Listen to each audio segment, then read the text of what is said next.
Hello world, I'm Chris Pirillo, and you're watching another live edition of the LockerGnome Daily Report, or TLDR for short, your daily dose of geek news, product views, and answers that you can use, like an answer to the question, Chris, do you have any new products today? And the answer is, no, I don't, really. I have, I wouldn't call them old products, they're newer products from GWEE. That's G-W-E-E. I just retweeted them because they were so happy that I had highlighted their products the other day as one of our top patrons that they retweeted the link. It was kind of nice. They've got a series of products that are very clean, very efficient, and would help you if you have gadgets that you need to clean. Like with this particular product, this is the Guppy Sport. It's got a magnet on the inside, so it clips onto things. And they also have a key ring that has the same type of features. And then the leaf, very small, but it'll also help you clean your touch screen hygienically. See, because you guys think you're cleaning, and guys and gals, you think you're cleaning your screen, but are you cleaning it hygienically? I mean, that's something to consider. I've got my GWEE. I don't know what I can't remember what they call this little thing. It's a little disc magnet. I've got it stuck to one of my caddies here, and I'm clean hygienically. Here, I will now sanitize you for your own protection and for mine, because I don't want to, transfer any kind of weirdness here back and forth on the YouTubes. I would like to welcome you to another live edition of the LockerGnome Daily Report with 951 patrons as of today. The good news is we're stabilizing. We have been processing all the patrons to make sure that we are good with them, and everyone seems happy there. Got a handful of news, although not an extensive array of news. There wasn't a lot of big news today, but I did catch note that there was a rumor, and I'm not a guy who follows rumors. You know me. It was suggested that Verizon might want to launch their own app store, and then Verizon came out and said, no, we don't really have any plans for that. This is why you should not believe in rumors until it's final, until it's officially been announced. It ain't official. It plagues me, because inevitably people will ask, and I'm like, well, I can tell you what I would think if something were to happen, but until it does happen, I really can't speak to it, which kind of puts me at the bottom of the heap as far as a lot of tech YouTubers are concerned, because I just don't want to talk about products that have not yet been released. Unlike, I've got this printout here because I was going to read from that rather than my email. It was sent to me in an email. Parallels Desktop 10 for Mac. Now, I've been using Parallels for a number of years. They've sponsored a few things. This is not a sponsored engagement here. I just want to let you know Parallels Desktop 10 for Mac has just been released, and if you had Parallels, you should upgrade. If you don't have Parallels yet, you should get it if you have a Mac and you lived in Windows. This is something I'm going to be recommending for Jerry, or aka Barnacles Nerdgasm, since he's been using OS 10. They just released it. Do not buy it outright. I know I've got a discount link somewhere, and I will send it to you. Just email me. Or I think go.tagjag.com/parallels will always redirect you to the right link. So, new features over older versions of Parallels Desktop 8. One, Yosemite's cool features will now work in your Windows apps too. So, an example of that. If you are, wanting to use the feature of continuity, that is, like, you sit down with your iPhone and you're in front of your Mac, and let's say you need to make a call, you can click from from OS 10, from the software, from the operating system, and place the call on that phone. It's kind of nice. It's convenient. Well, Parallels extends that feature to Windows, so now you can be an Internet Explorer in Windows on top of OS 10 through Parallels. I realize it may sound confusing. Either way, you can now dial your iPhone directly from your Mac desktop from Windows software. Again, thanks to this new version of Parallels. You can open Windows documents 48% faster according to their specs. Best performance ever. Of course, we expected some tweaks. Up to 50% faster and 30% better or longer battery life, which is better. Disk Space Wizard will help you reclaim disk space when you need it the most, so you can compress those virtual machines. We're not talking emulation. We're talking about virtual machines. Performance is just one of those things that Parallels has been continuously tweaking. You can also do a Mac native share to Twitter, Facebook, Vimeo, etc. from within Windows applications.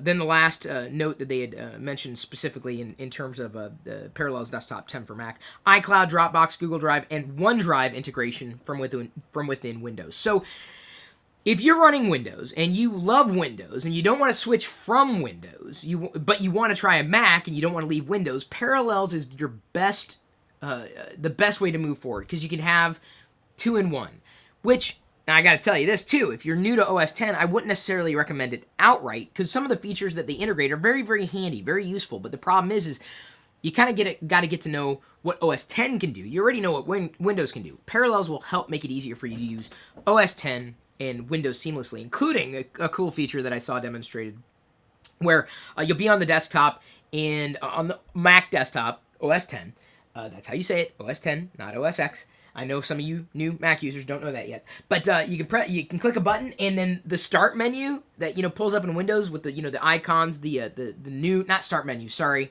start screen, the Metro screen, or now modern screen with the big squares, the big blocks. You can now pull that up as if it was a native Mac application. It's kind of neat how Parallels has really made it easier, or more seamless, really, for you to run your favorite Windows applications right on top of OS X seamlessly. And the best really keeps getting better. I used to use VMware for a number of years, and a long time ago they were a sponsor as well. But ended up going with Parallels, not just because they have an entity locally, not just because they decided to work with me, and well, that was kind of fun too, because we gave away some Macs, and I think we gave away an iPad as well at some point in the past. But because they're really thinking about consumer-friendly features in a day and age when people want the convenience of Windows if they've been used to Windows, but they want to run on OS X, they want to run on a Mac, they're bringing the two worlds together, and they're doing a fantastic job. So, go.tagjag.com/parallels, Parallels. That's where you can go. I will see about making sure you guys are getting a discount on that software. One of the better ways of really moving the ball forward. And I don't know. I think Jerry, I'm pretty sure I put Jerry in touch with them. If not, I will. I know Jerry doesn't watch TLDR. That's okay. He did some amazing 3D printing things on site at Vlogger Fair this weekend. He's still catching up, too, in terms of sleep, which I have not yet done. I'm a little less tired than I was yesterday, but still, I'm still a little tired. Patron Earl Green has sent a link. The city of Munich, Germany, that I've not been to, is considering going back to Windows from Linux. So they made a big stink. We're moving to Linux. And they're like, I think we're going to move back to Windows. For a lot of different reasons. And that's not to slag Linux. Maybe it just didn't have some features that they needed, really. Or it just didn't work as they expected it to. I mean, yes, you could save a lot of money in licensing, when you work with, inside the construct of what Linux can provide to an enterprise. And certainly I'd imagine the city would be run like an enterprise. Or business, big business. But the thing that people, and I would say the same thing with gadgets these days. It's not just the hardware. It's not just the software. It's not just the experience. Because you can look at something. Let's say, this is here's my new. You can buy this. Here's a product, and this is really, really expensive. It's $1,000 for this product, and this product is free. Which one are you going to pick? Oh, well, this one's free, therefore it's better. Well, you're not keeping in mind something called TCO. TCO is a big deal. Okay, and here you go. TIL, what TCO means. Do you know what TIL means? Do you know what TIL means, Dad? He looks bored. Today I learned. That's the acronym. Today I learned. Diana always says, what is she? She makes something up in the vlog, and I can't remember what she thinks it's one thing and it's not. Anyway, TCO is total cost of ownership. So this is $1,000, and this is free. Well, on the surface, you're thinking, and I don't mean Surface, Microsoft Surface, on the surface, they could do the same thing. But the total cost of ownership here doesn't just include the price of the actual product. Let's say it includes $500 worth of support and $1,500 worth of other services. So suddenly, $1,000 is looking cheap compared to $2,000. So it's not just the cost of the actual product. It's the total cost of ownership. And this is something that you need to factor in as a consumer, and what businesses absolutely need to factor in when they make decisions for themselves. So it doesn't surprise me. Is this a shot against Linux? I wouldn't say that. I mean, if anything, then someone who advocates cities using Linux could possibly fix the problems that the city of Munich ran into.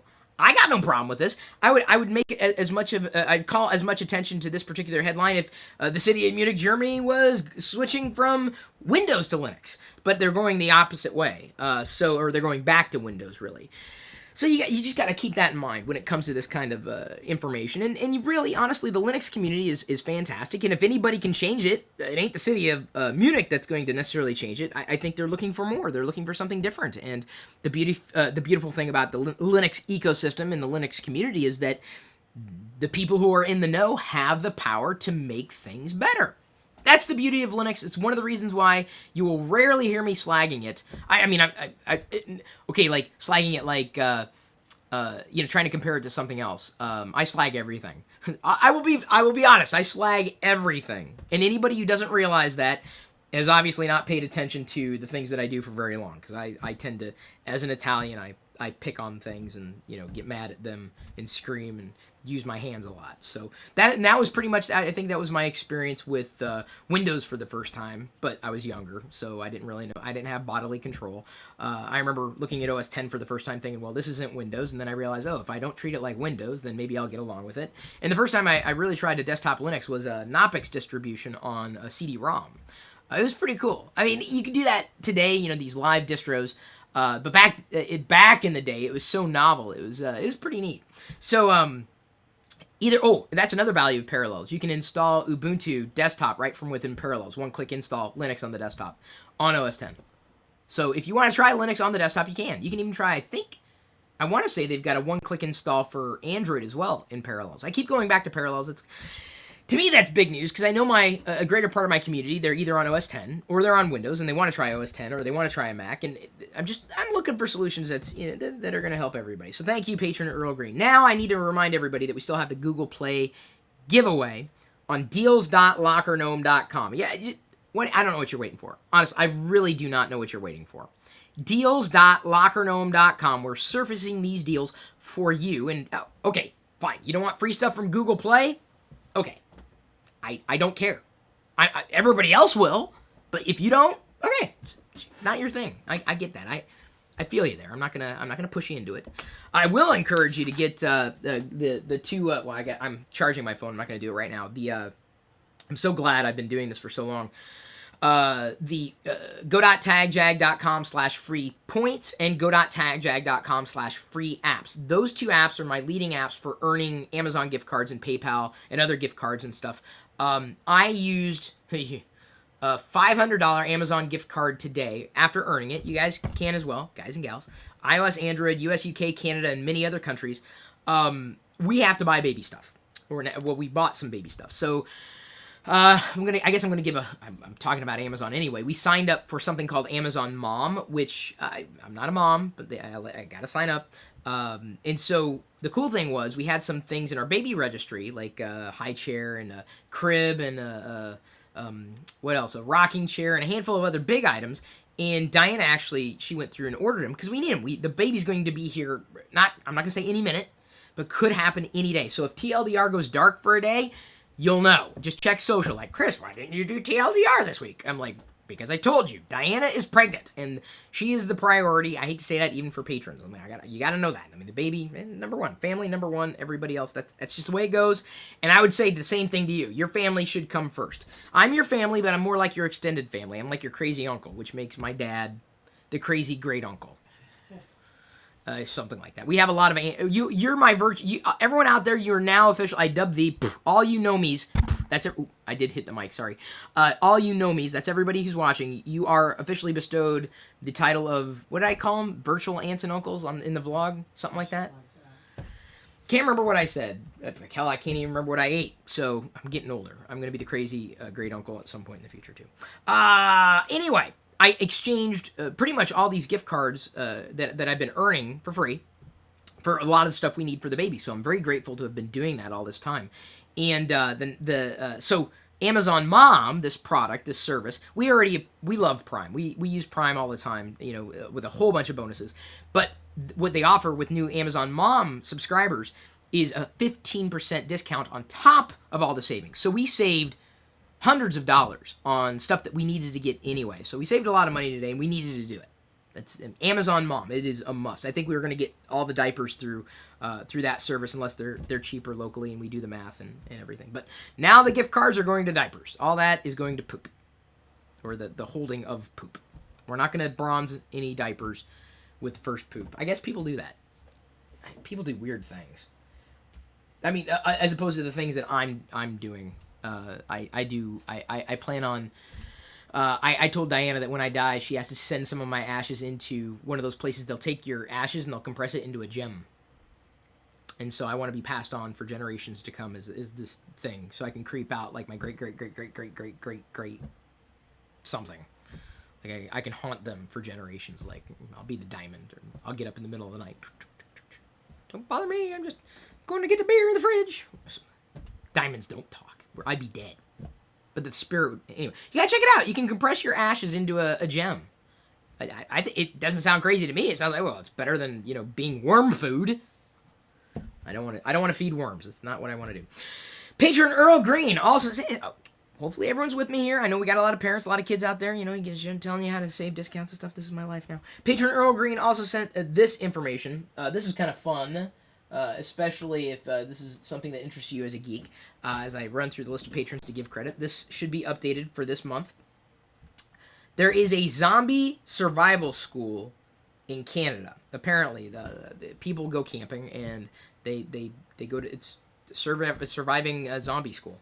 You can do that now, and it's like LARPing, where live action role play. That's what LARP is short for. The acronym for it, really. I have never really LARPed. I don't plan on LARPing. I've never even gone to a Ren Fair. I would. I have no problem with Ren Fairs at all. But the zombie. You can learn how to hunt zombies and take care of yourself in case of a zombie attack. In Canada. Poutine. What are they going to think of next? Poutine's pretty awesome. So is Coffee Crisp. Coffee Crisp. I'm a big fan of Mr. Big, too. And I don't mean the guy from Sex and the City. I mean the candy bars. As you can tell, I miss Liz already. She gave us some Canadian spice in this house while she was here. She's gone home now. But yeah, Zombie Survival School exists. I don't know if it's going to come to the States. It may just be a Canadian thing. I don't know. But thank you, Earl, for sending that along. Crazy. I don't know if I'd do that. I don't know if I'm not a big fan of the zombies. In terms of stuff, maybe if it was like Alien Attack School or something, maybe I'd try that. It'd be fun. I did Civil War reenactment. I did that a long time ago.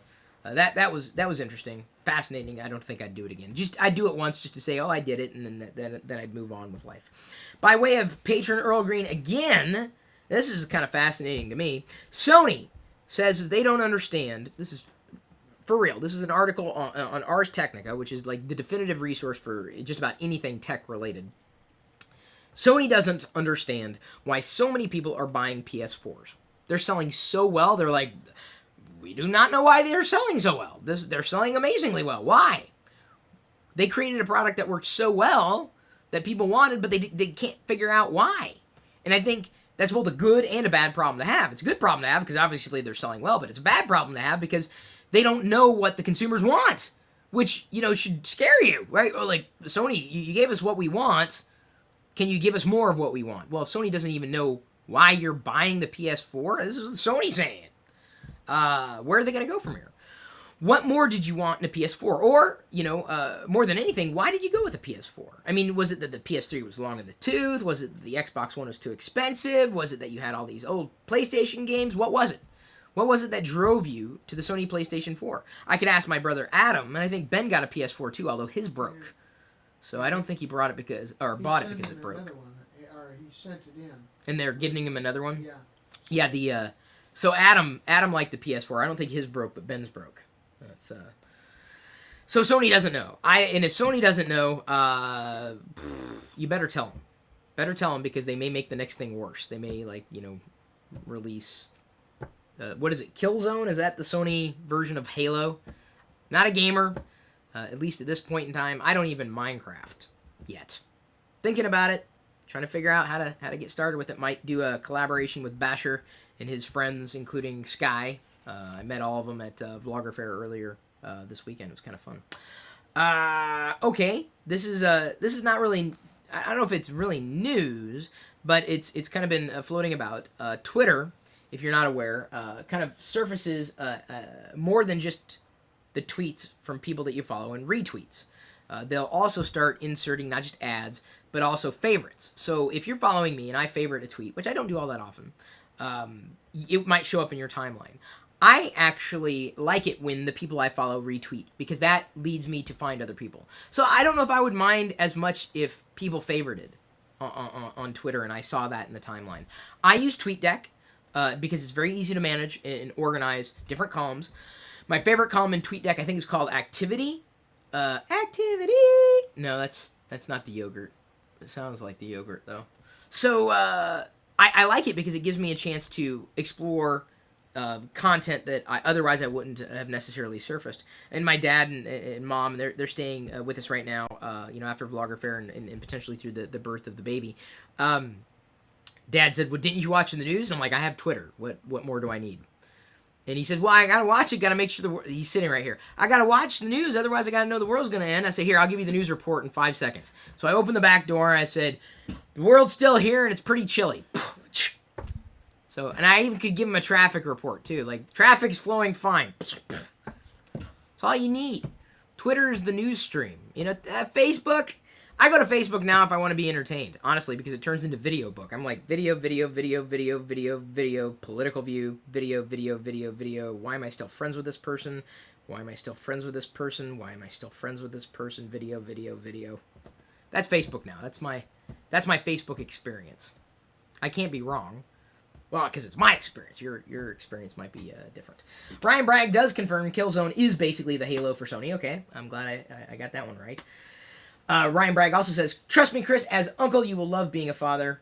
Best thing ever was the day I found out I was going to be an uncle. I wish you and Diana all the best when baby Pirillo is born. Yes, and you will hear a lot of wah in the background. Now, for the TLDR, your LockerGnome Daily Report, or wah for short. I don't know what we're going to do. There's just going to be a lot of crying going on, and it isn't just going to be coming from me. So, anyway, just don't be surprised if favorites show up in Twitter. I like it. I tend not to follow a lot of people, and I follow and unfollow all the time. So if people who ask for follows, I'm like, I look at their timeline, I'm like, I don't want that. I like you as a person, but just because I like you as a person doesn't mean that I need to follow you if I don't like what you're posting, or it's not valuable to me.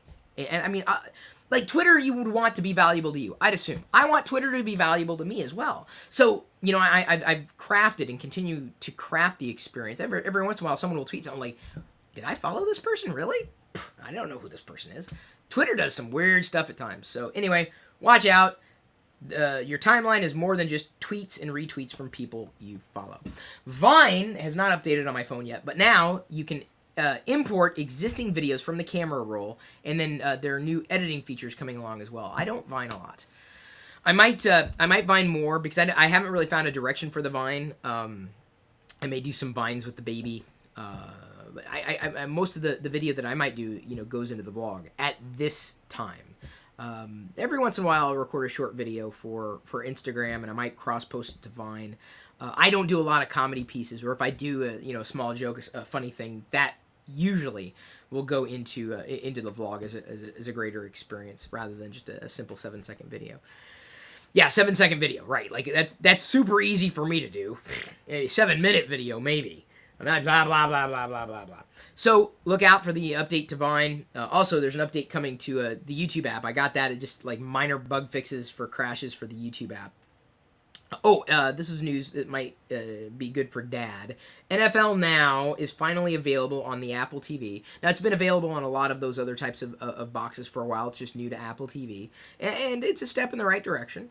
For those who have an Apple TV or those who are holding back because they're waiting for the NFL to come on board with the Apple TV.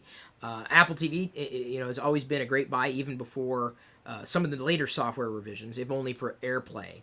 And I think you have an Apple TV now, don't you? I have Apple TV. Okay, well, make sure you get the update and you get the NFL Now. He hasn't used it. Okay, well, I showed you how to use the AirPlay, haven't I? Everybody showed me, but This is why we can't have nice things. So, anyway, NFL Now is available for, you two sports fans out there. like pay-per-view then? No. NFL Now would be, if you have, I'd assume, a subscription package through your content provider for your television, you'd be able to log in with your credentials and then be able to watch highlights and clips. I doubt you're going to see, full-on games. I don't think they're going to go that deep into it yet. Eventually, I think that's absolutely going to happen, but right now, probably not so much. Patron Steve Palmer sent this information in, and I don't know if this is in light of what I showed yesterday, what you'll also see in the vlog. My grandfather, who passed away earlier this year, my maternal grandfather, sorry, I drew this for him at age 3. And then on the inside, I drew this for my grandfather at age 3. So either I didn't think my grandfather had arms or legs, or I didn't. I don't know, but apparently, that I've not yet come to the point where I could draw arms. Arms are they were kind of complex. And honestly, when I remember age 3, arms, they were a little difficult. Legs I could do. Legs, no problem. The arms, couldn't do it. Couldn't do it. Even to this day, I have a problem drawing arms. No, I'm kidding. I don't know what I was doing at 3 years old. But here's the news.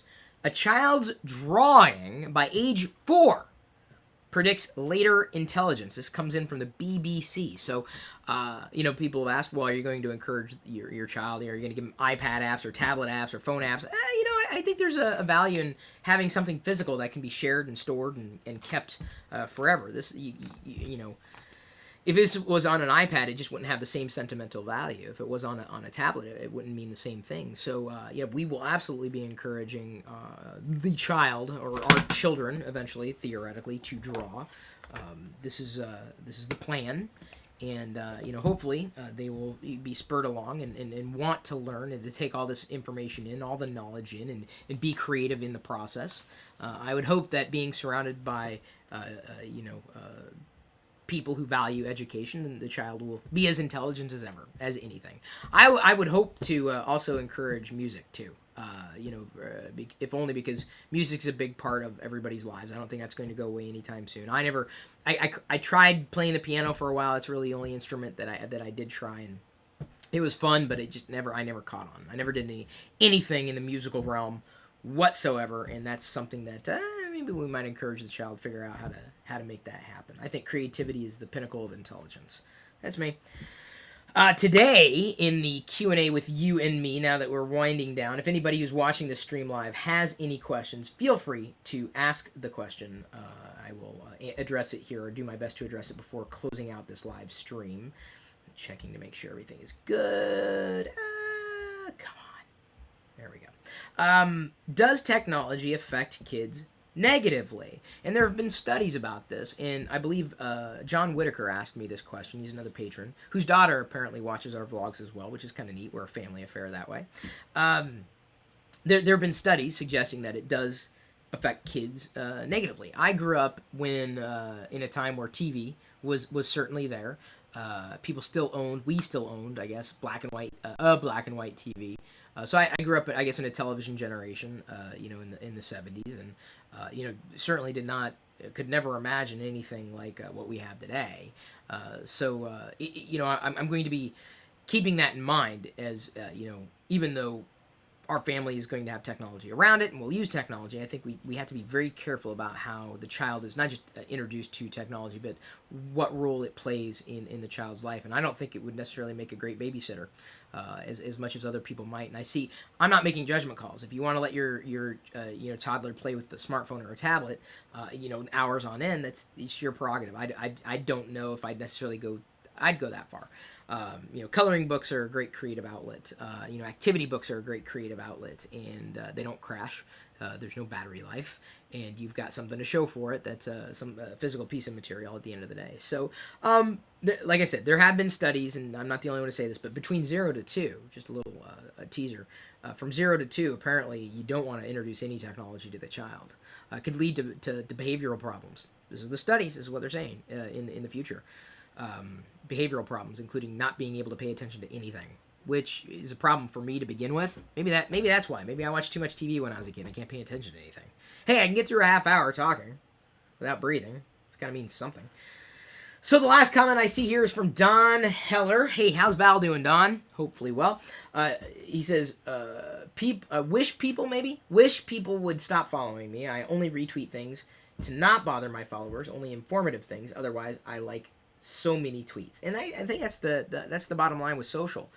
I would expect that you would follow people who interest you and that you're connected to and in interests that you might have. And when you water that down, you're really watering down the value of everything.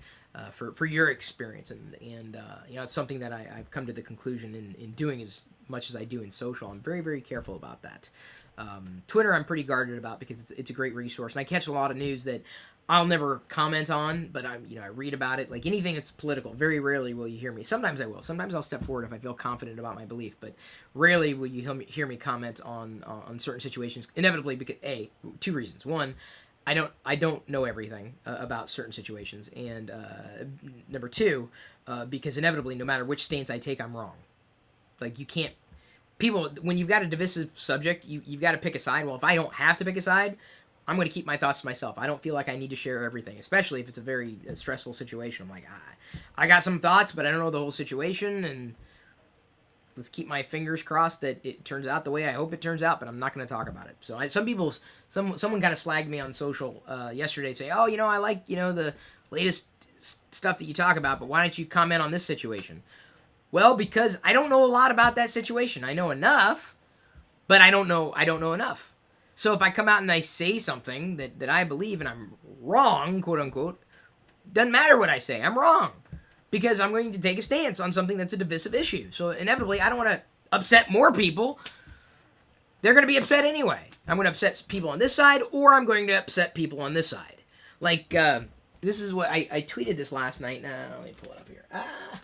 No, I do not want to log in. I'm going to pull this up.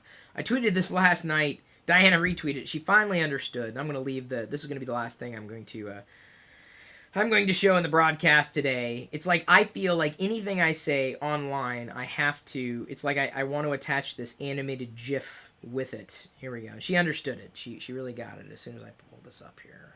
As soon as it loads. I'm loading the GIF so you can see it's going to animate here. Theoretically. Is it going? Okay, well, while we're waiting for this GIF to load, let me go ahead and say thanks again. Hope you liked today's effort. Hope you're able to watch more videos. I realize this is a longer one, but it's a live video for you every day, covering the things that I think are somewhat fascinating. I could make shorter videos, and I will in a minute. That'll be the Patron-only video for today. You can become a patron, chrispirillo.com. Okay, forget it. It's not going to load. It's not loading. Oh, there we go. Okay. It loaded. Okay, here we go. Oh, can you see that? It's a Real Housewife, I think. And she's saying, that's my... Wait, let's read it. That's my opinion! That's my opinion! That's my opinion! That's my opinion! That's my opinion! That's my opinion! And she's shaking, too. Like, that's my opinion! Like, she's trying to get... But, like, I have to say that. Like, you have to remind people, hey, I think this. And they say, well, that's what you think. Yeah. That's why I said that's why that's why I said that's what I think. Yeah. They ask for my opinion, then get upset. Some people do. So I try to. I'll be controversial, I know I've upset people because I didn't talk about VMware. You talk about parallels. You're so biased. So thank you for tuning in. I'm gonna leave you now to your own devices. We'll see you later.